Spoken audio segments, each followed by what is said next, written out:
Hey, my rebel readers. Welcome back to Fake It Till You Read It. Today we're diving into a book that's basically become the self-help Bible for the modern age. The Power of Now by Eckhart Tolle. You've heard the buzz. People say this book changes lives. But is it all hype or is there some real magic here? Let's break it down together. I picked out 3 moments from a podcast discussion that hit me right in the feels, so grab your tea, coffee, or kombucha, whatever fuels your zen, and let's get into it. Welcome, everyone. Ready to dive deep.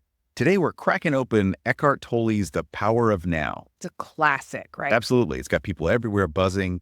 Patricia Gordon, Bill Carpenter, the list goes on and on. Yeah, and they all talk about how this book helped them access this, like wisdom. And that's what we're here for, right? To unpack these big ideas like, what does Tolle even mean by enlightenment? Well, it's not about religion, really. Yeah, he describes enlightenment as this natural state, a connection to being. Right. He says it's the end of suffering. Now, that's a bold statement. Right. To explain it, he uses this analogy, a beggar sitting on a box of gold. Okay. Totally unaware of the riches he's literally sitting on. Oh, wow. I see where you're going with this. That's us, right? We're surrounded by this potential for peace. Yeah, totally. But our minds are too busy to even notice. Okay, so here's the first mic drop moment. Tolle describes enlightenment using this analogy of a beggar sitting on a box of gold, completely clueless about the treasure beneath him. Wow, that's us, right? Hustling, grinding, stressing. Meanwhile, the real treasure is just being present. I don't know about you, but this hit me hard. How many times have I been so caught up in my head? What's next? What's next? That I've missed what's already here? Imagine sitting on your dream life, but being too busy scrolling TikTok to notice. It's almost funny. Except it's not. This is your reminder. Check your box, people. There's probably gold under there. Exactly. I love that analogy. And speaking of busy minds, I feel that so often I'm just caught up in thoughts, like a never-ending to-do list running through my head. Tolle calls this the mind being the biggest obstacle to, tapping into this being. Right. So can we ever really escape that chatter? It's not about erasing your mind, actually. Oh, okay. Yeah, it's more about how we relate to it, how we change that. Okay. I like that. Yeah, he calls it watching the thinker. Watching the thinker. Imagine this. Someone goes to the doctor and says, there's a voice in my head. Oh, no. They'd probably get referred to a psychiatrist, right? Right. But isn't that kind of what we all experience, this inner monologue? It really is. And my inner voice can be pretty critical at times. Yeah. Which, isn't exactly helpful. No. So by watching it, do we just ignore it then? It's about observing your thoughts, without judgment. Okay. I mean, you're watching clouds drift by. Oh, okay. Yeah, I can see that. Next up, watching the thinker. Oh, this is so relatable. Tolle talks about stepping back and observing your thoughts without judgment, like watching clouds drift by. Okay, real talk. Has anyone else tried this and realized their inner voice is kind of a jerk? Mine's wait, you're behind on work, your hair looks weird. Oh, and don't forget to overthink that text from 3 days ago. Yeah, but here's the twist. When you observe those thoughts instead of drowning in them, it's like you pull the plug on the negativity. Suddenly that chatter loses its power. It's hard though. Tolle makes it sound so chill, but I'm over here where's the off button for my brain? But seriously, this practice is worth it. Even catching one moment of stillness feels like a tiny victory. Right. And this creates these little gaps of no mind. No mind. And it allows us to access this deeper intelligence That makes sense. Yeah. that goes beyond just our thoughts. Right. Yeah, we're not our thoughts, but sometimes we forget that. Oh, definitely.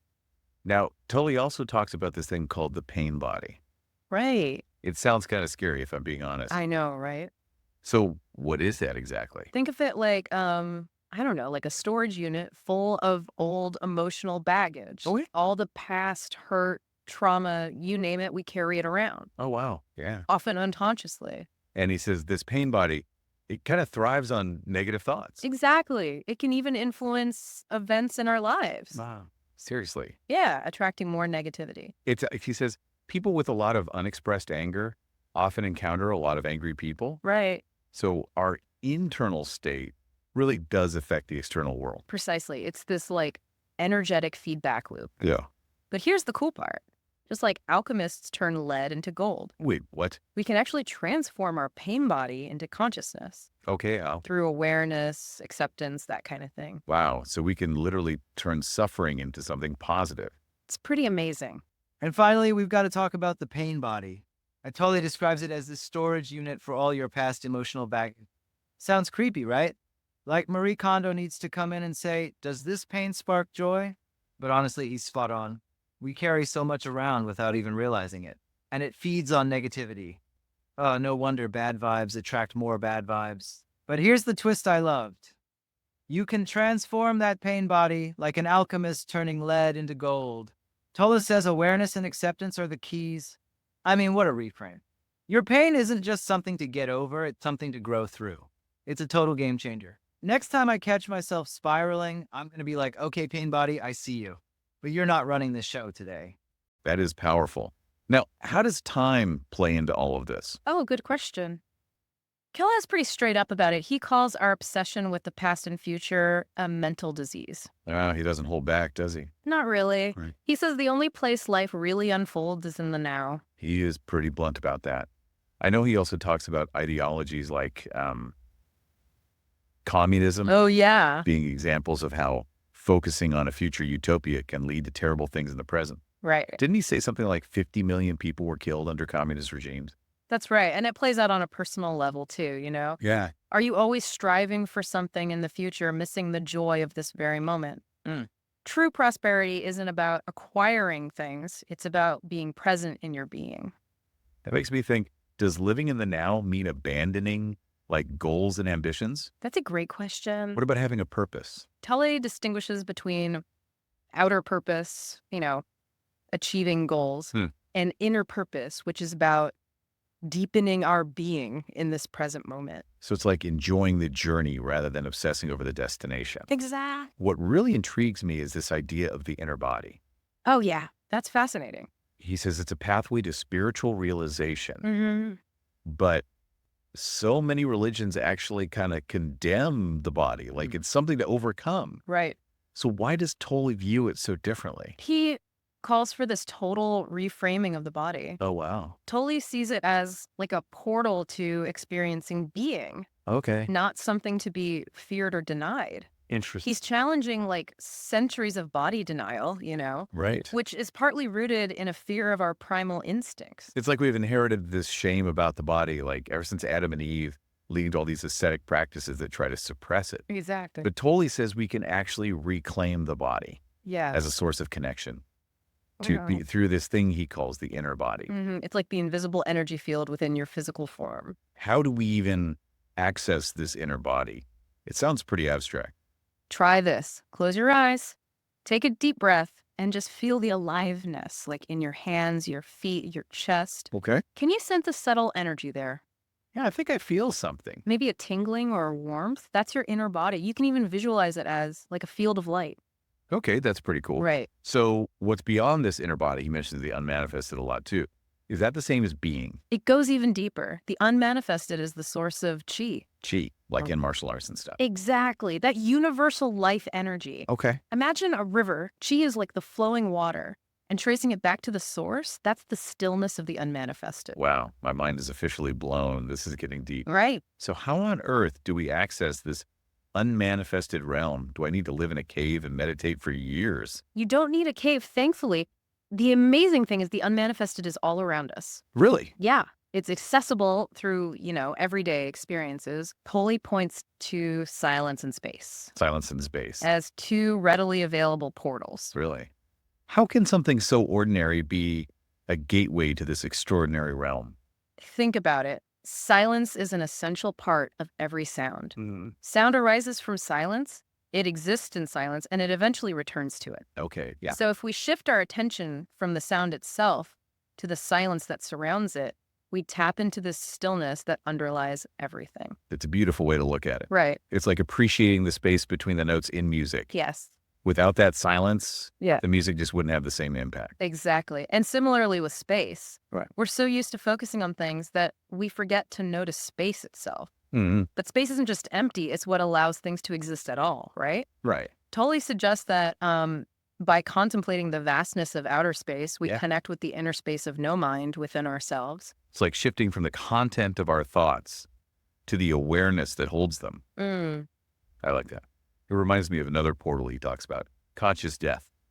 Is he saying we need a near-death experience to become enlightened? He draws on near-death experiences and traditions like the Tibetan Book of the Dead to illustrate how the moment of death can be this powerful opportunity for awakening. Okay. You know, as the physical body dissolves, the illusion of separation fades, and we glimpse that formless dimension of being. He describes it as like a portal of radiant light. Yeah. Filled with peace and serenity. But he also says that if we haven't cultivated presence during our lives, we might resist this transition. Right. Like clinging to our old identity. It raises a question: if death is a portal to the unmanifested, does our individual identity simply cease to exist? Is it annihilation? That's what I'm wondering. It's a little unsettling to think everything we've known just vanishes. Does anything survive? Tolle assures us that our true nature, the essence of who we are, is never lost. It's the ego, that constructed sense of self that dissolves, right? Okay. But anything real within our personality, that's just our true nature shining through. Okay. And that never dies. So it's like a wave returning to the ocean. Yes. The wave's form disappears, but the water remains. Beautiful analogy. And this leads to a concept that can be challenging: surrender. Surrender. Tolle emphasizes that it's not about passive resignation or giving up on dreams. It's about aligning with life's flow, accepting the present moment without resistance. I'll admit, I struggled with this idea at first. Yeah. Doesn't some dissatisfaction motivate us to, like, improve things? Right. How do we grow if we're always accepting what is? It's a common misconception. Tolle isn't saying we become doormats. Okay. Surrender is about recognizing that fighting reality just creates more suffering. Okay. Imagine getting caught in a rip current. Fighting it only exhausts you and pulls you further out, right? The wise move is to surrender to the current until you can swim back to shore. So it's about knowing when to act and when to let go, when to push and when to yield. Exactly. First, surrender to the present moment, accepting it fully. Then assess, can you take action to improve the situation? Okay. If so, do it. If not, continue surrendering. Okay. Allowing the situation to teach and transform you. It's about balance, acceptance and action, wisdom and will. And I bet this applies to relationships too. Absolutely. Relationships can be profound spiritual practices. Oh, wow. Yeah. Chances to learn about ourselves, deepen our capacity for love and acceptance. Right. But they can also bring conflict. Oh, for sure. Especially when both partners are, identified with their egos and pain bodies. He describes those clashes as like epic battles of unconsciousness. Yeah. Each partner triggering the other's deepest wounds. It's so true. And he says this can be especially difficult for women. Oh. Because of the, historical and collective trauma they carry. He talks about the collective female pain body. Built up over centuries of oppression and violence. And he says this pain can be like amplified during menstruation. Right. Creating this cycle of emotional turmoil. He suggests that instead of succumbing to the pain, women can use this time to conscientiously witness and transform their suffering. There's a powerful reframing. Right. He sees it as like a sacred time for women to connect with their inner strength, to heal and reclaim their power. And he emphasizes the importance of men supporting women in this process. It's a call for men to cultivate more sensitivity and presence in their relationships. I like that. But true enlightenment isn't gender specific. It's about transcending the ego. Right. And embodying love, compassion, and peace, regardless of who we are. So true love isn't about finding the perfect partner or some fairy tale romance. Right. It's about recognizing that divine spark within each other. Precisely. And this brings us to a fundamental question. What is salvation? Ooh. What does it mean to be truly free? We're all searching for some kind of salvation, whether we realize it or not. Constantly seeking fulfillment, trying to escape pain, striving for something better. But Tolle says true salvation isn't in some future destination. It's right here, right now. It's here in the present moment. In realizing our true nature as being. He challenges the idea that we need to, fix or change ourselves to be worthy of love and happiness. Yeah, it's radical, right? He invites us to simply be present, to accept ourselves fully. Imperfections and... It's a radical message of self-acceptance. It goes against our culture's obsession with self-improvement. It's about dropping the masks and embracing who we are right now. And this self-acceptance is the key to true joy and fulfillment. Yeah. It's this inner peace that radiates outwards, transforming ourselves and the world around us. So it's not about seeking happiness, but about creating the conditions for happiness to arise naturally. Exactly. And that connects to another key concept, compassion. Compassion. Tolle says true compassion isn't just about feeling empathy for another person's suffering. It's about recognizing our shared humanity, our interconnectedness, and the illusion of all pain. So it's about seeing beyond the masks to the radiant essence of being that unites us all. Yes. He describes it as this merging of sadness and joy. Oh, wow. A recognition of both our shared mortality and immortality. It's a profound peace that arises from this deep connection to the present moment. And this leads to a final thought-provoking point. Tolle suggests that our perception of the world reflects our state of consciousness. Okay. We don't just perceive the world, we co-create it. Co-create it. With our thoughts, beliefs, and expectations. So if we live in fear and separation, we'll experience a world that reflects those qualities. Exactly. But if we cultivate love, peace, and connection, we'll contribute to a world that embodies those values. It reminds me of Gandhi's quote, "Be the change you want to see in the world." Yes. We don't have to wait for someone else to fix things. We can embody the qualities we want to see more of starting right now. And that's the beauty of Tolle's message. It's not about striving for some distant future enlightenment. Right. It's about realizing that the power to transform our lives is available right now. So powerful. We just have to step out of that time-bound mind and embrace the fullness of being. It's like he's saying, stop waiting to live. Stop waiting to be happy. Stop waiting to be free. It's all right here waiting to be discovered. It's a radical invitation to wake up from the illusion of separation and realize our interconnectedness with all beings. To see that divine spark in everything from a tiny ant to the vastness of the universe. To recognize that we're not isolated entities, but part of a larger web of life, a unified field of consciousness. And that realization, that shift in perspective can change everything. It can free us from the grip of fear and suffering and open our hearts to a deeper experience of love, joy, and peace. Wow, we've covered so much ground today. The Power of Now is more than just a book. It's a wake-up call, a guide to reclaiming our true nature and remembering that the only moment we truly have is this one. So let's make it count. Absolutely, let's make it count. Thanks for joining us on this deep dive into the power of now. May you find the power of the present moment in every aspect of your life. It really is. It challenges us to, take responsibility for our own suffering, to recognize that we're not just helpless victims, but we're actually active creators of our own reality. It's like he's saying, we have a choice. We can perpetuate the cycle of pain or break free from it. We can choose consciousness over unconsciousness, love over fear. And that choice, however small it may seem, has a ripple effect. Yeah. It impacts not just our own lives, but the world around us. It reminds me of that Gandhi quote, "Be the change you want to see in the world." Oh, I love that one. We don't have to wait for someone else to fix things. Right. We can embody those qualities we want to see more of starting right now. And that's the beauty of Tolle's message. It's not about striving for some distant future enlightenment. It's about realizing that the power to transform our lives is available right now. It's so powerful. We just have to step out of that time-bound mind and embrace the fullness of being. It's like he's saying, stop waiting to live. Stop waiting to be happy. Stop waiting to be free.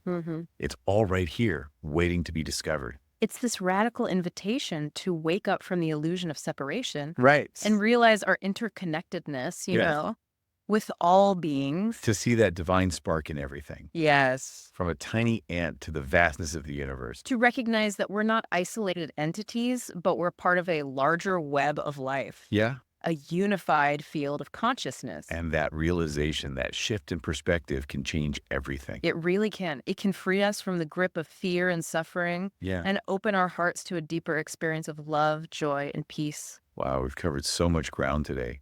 The Power of Nine, it's more than just a book. It's like a wake-up call. It is. A guide to reclaiming our true nature. And remembering that the only moment we truly have is this one. So let's make it count. Absolutely, let's make it count. Thanks for joining us on this deep dive into the power of now. It's been a pleasure. May you find the power of the present moment in every aspect of your life. There's so much to unpack with the power of now. And honestly, we've just scratched the surface. What I love most about Tolle's message is how simple yet radical it is. Stop waiting. Stop waiting to live, to be happy, to feel free. It's all right here, right now. So here's my challenge to you. Today, take one moment, just one, to pause and be fully present. Feel the gold under your feet. Watch the clouds in your mind. Maybe even take a peek at that emotional storage unit and see what's in there. Let me know in the comments what resonated most for you, and don't forget to hit that like button if you felt those vibes today. Until next time, stay rebellious, stay curious, and stay present. See you soon!